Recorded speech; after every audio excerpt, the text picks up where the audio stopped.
para hindi ganun kabilis lumulaw yung face mo kapag tumanda ka na. Hey, what's up mga kaduday? Welcome back to my channel. It's me, Christina Cruz. Another day for another video. So, yes, meron na naman po tayong bagong video. And ano nga ba yung pag-uusapan or magiging topic natin for today? So, madami nagtatanong sa inyo kung ano daw ba yung skincare routine ko, kung ano yung mga product na ginagamit ko. Lately, may mga nakakapansin din na nag-brighten yung face ko, na kumikinis, and ayun, ayoko naman ipagdamot to sa inyo. So, ito na guys. Ito na yung pinakihintay nyo sa mga nagtatanong dyan, sa mga nag-message sa akin, sa mga nag-comment sa YouTube. For today's video, sasabihin ko guys yung mga ginagamit ko. And yung mga sasabihin ko is talagang 100% based on my own experience and my opinion. By the way guys, this video is not sponsored. So, without further ado, let's get started.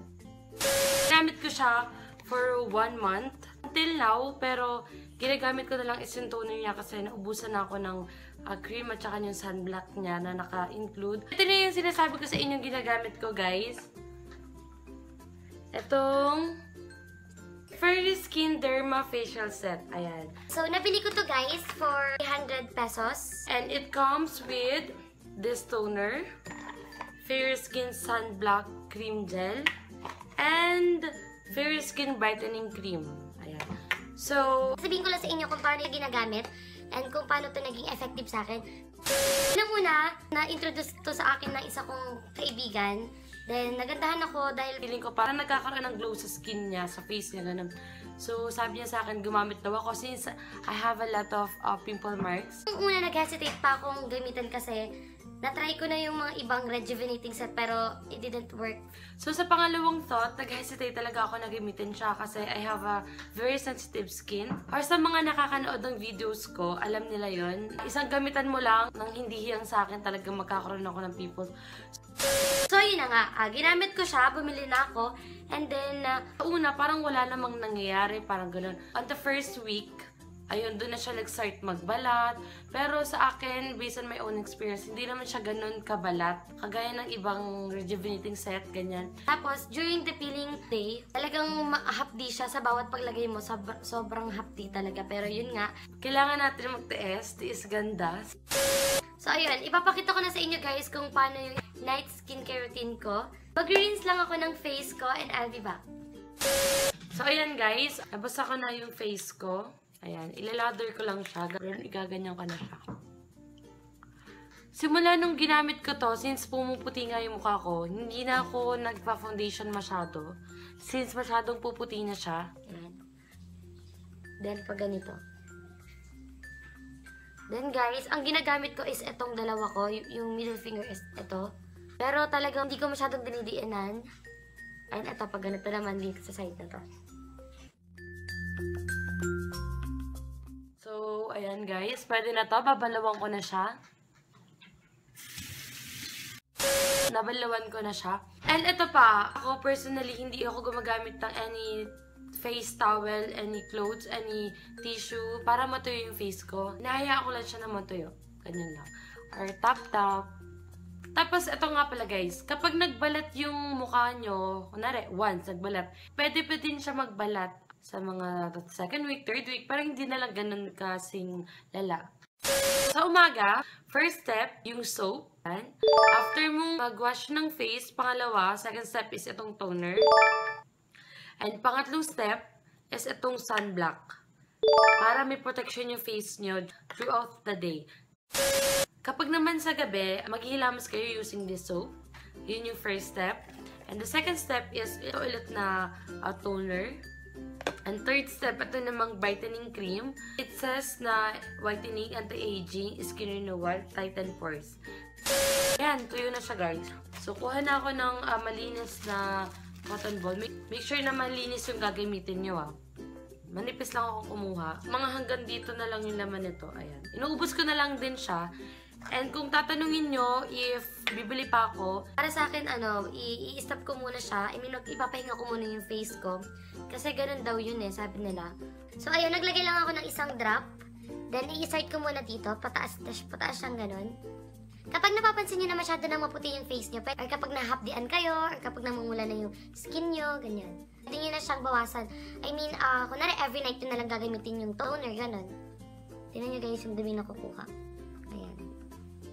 So, magka-drop lang ulit ako, and dito naman sa kabilang part. Pataas ko siyang ginagawa, pa-upward motion. Ewan kami kasi kung mag-search. So, dapat daw talaga ang pag-apply is pataas. Para hindi ganun kabilis lumulaw yung face mo kapag tumanda ka na. So, make sure. Kahit sa pag-wash ng soap, dapat laging pataas. Dito naman sa noo. Naglagay ulit ako ng isa for my forehead. Andito na rin sa ilong. Andito na rin sa chin. Ayan. Dami-dami na yun. Pag naglagay kayo, isama niyo yung neck niyo kasi ako late ko nang siyang naisama kaya medyo hindi pantay yung kulay niya. If you guys noticed, parang nagkaroon siya ng glass skin effect. Parang, ayan o. Nagkaka-instant glass skin yung face niyo after applying this toner. Sobrang ganda niya talaga, guys. Then, next, probably, dapat ito ng brightening cream. And since wala na siya, ayan, ubos na siya. And sabi ko nga sa inyo, yun na muna ako bibili kasi kailangan kong ipahinga yung face ko. Tayo ko lang siyang i-absorb ng skin ko. Nakalimutan ko pala guys isuot to. Kung kailang patapos na, tsaka ko pa naalala. Kakabit ko muna siya. Isa kaibigan ko to kay Ate Ira. So, itong gagawin ko is optional lang siya. Eh, nasa sa inyo yon kung isasama nyo to sa routine nyo. Pero pwede naman siyang ganyan lang. I-relieve nyo lang siya na ganyan. Kung meron pa kayong excess na toner. So, ako, ginagawa ko lang is, kukuha lang ako ng aloe vera. Itong aloe vera gel na to, this is from Australia. Gift siya ng ate ko sa akin nung Christmas. So, ayun, thank you ate. Kung nanonood ka man. Huwag nyo gagalawin or titirisin yung tagyawat nyo. Lalo na kapag madudumi yung mga kamay nyo, ganyan. Hindi nyo alam kung ano yung nandun sa kamay nyo na maitatransfer nyo sa tagyawat nyo. So, make sure na lagi malinis yung kamay nyo, mag-sanitize kayo, mag-alcohol kayo every time. So, ayan, okay na tayo guys. Maglagay na tayo. So, ang ginagawa ko is kukuha lang ako ng kaunti. And i-apply ko. Tap-tap lang din yung ginagawa ko. Nag-review ako nito guys. Kung hindi nyo pa nakapanood, ilalagay ko yung link down below. Panoorin nyo kung ano yung epekto sa akin ito. So, dito naman sa forehead, nose, and chin as well. Make sure na even yung paglalagay nyo Okay. So, kapag gusto nyo pang dagdagan, sa inyo yun. Ito, masasabi ko na nakatulong talaga sa pagtatanggal ng marks ko. Mga pimple marks ko. As in, sobrang dami niya talaga, guys.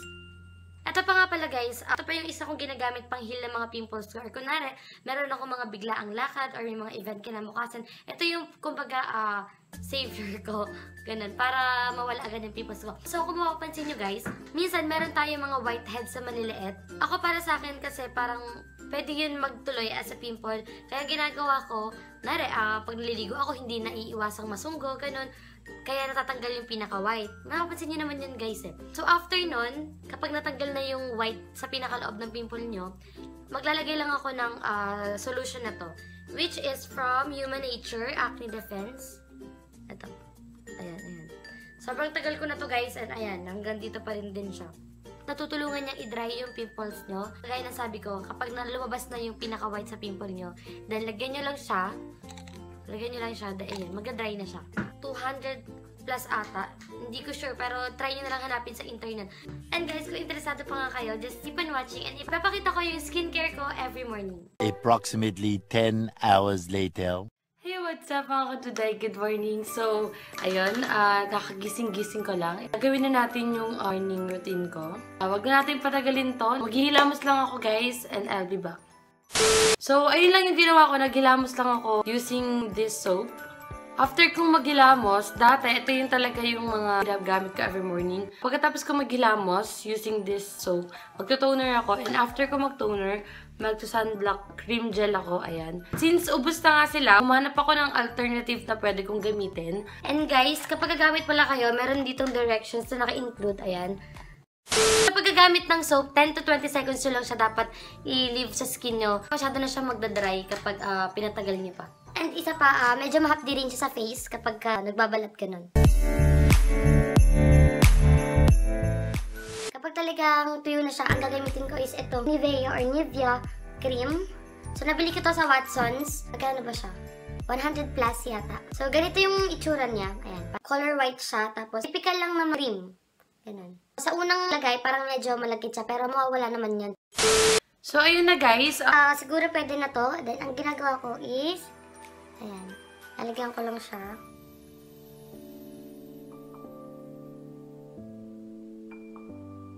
Dito rin. And isasama ko na rin yung sa leeg ko.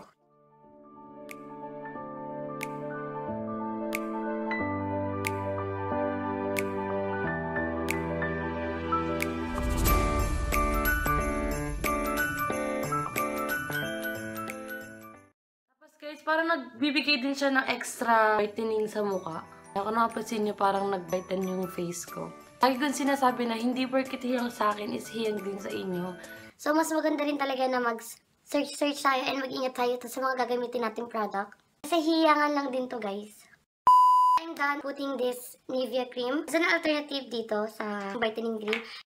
Magbibigay lang ako ng paalala and mga do's and don'ts while using this for your skin. Okay. Unang-una, huwag kayong magbibilad sa araw kasi baka masunog yung face nyo. Dahil syempre, medyo may katapangan din to. And isa pa, nagbabalat yung skin nyo and kapag nag-araw kayo, is hindi natin alam kung ano yung mga pwedeng mangyari. Kaya hanggat maaari, huwag muna kayong magbibilad sa araw. Pangalawa, yung tamang paggamit nito, yung sunod sa procedure niya is really, really important. Kailangan, kung ano yung mga nakasulat dito is gagawin nyo. Kagaya nga ng sabi ko, pwede nyo siyang kapag masyadong mahapde or na-feel nyo na masyado siyang matapang para sa balat nyo, pwede nyo namang gawing minsan yung paggamit lang ito. Kunwari every morning, kunwari every evening. Pero mas prefer ko kung evening kasi hindi tayo masyadong bilad sa sun, ganun. Pangatlo, pag magta-try kayo nito, kailangan handa kayo sa sarili nyo kasi magbabalat nga siya. Siyempre may mga iba na ayaw na nagbabalat, ganyan, lalo na kapag madaming tao kasi siyempre nakakahiya nga naman.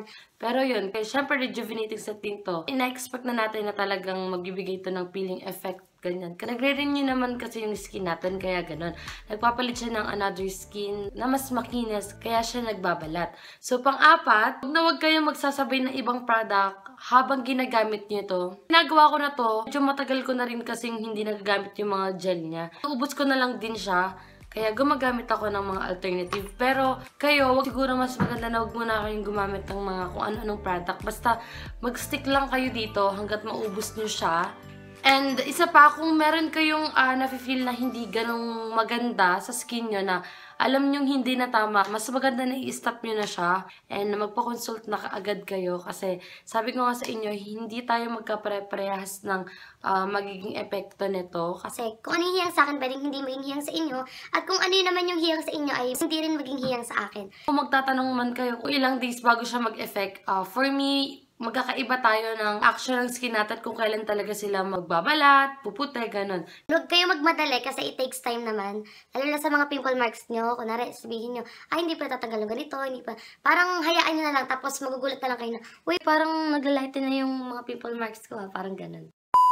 And of course, bibigyan ko din kayo ng tips. Kasi hindi lang din naman dahil dito kung bakit ako medyo nagiging maayos yung condition ng skin ko. Siyempre, meron din akong mga ginagawa or tinitake para makatulong sa pag-clear ng skin ko. So, kailangan yung uminom ng tubig para malinis yung nasa loob ng katawan natin.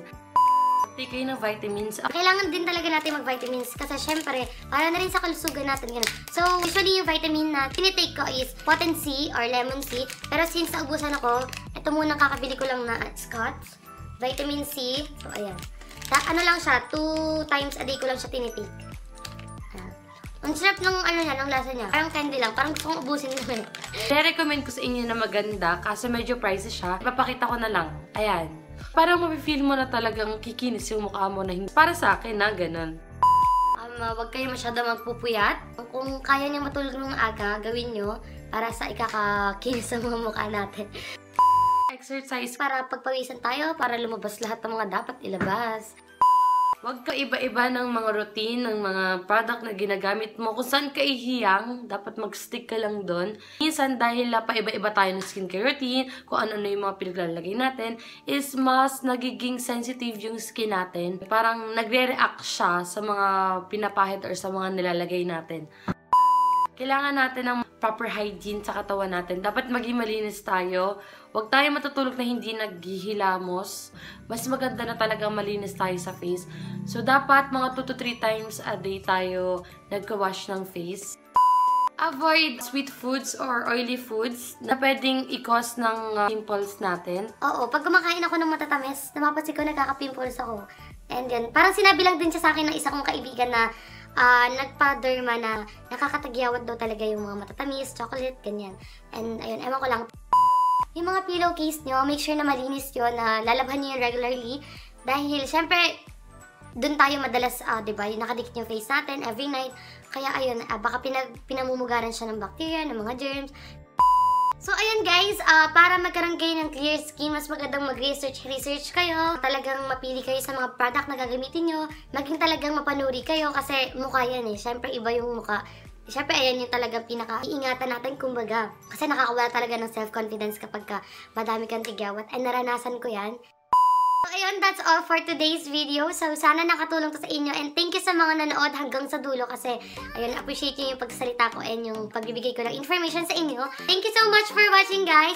Please don't forget to give it a thumbs up and leave a comment kung ano yung mga suggestions or yung mga reaction nyo. And also share this video. So, ayun. See you in my next video, mga kaduday. Bye!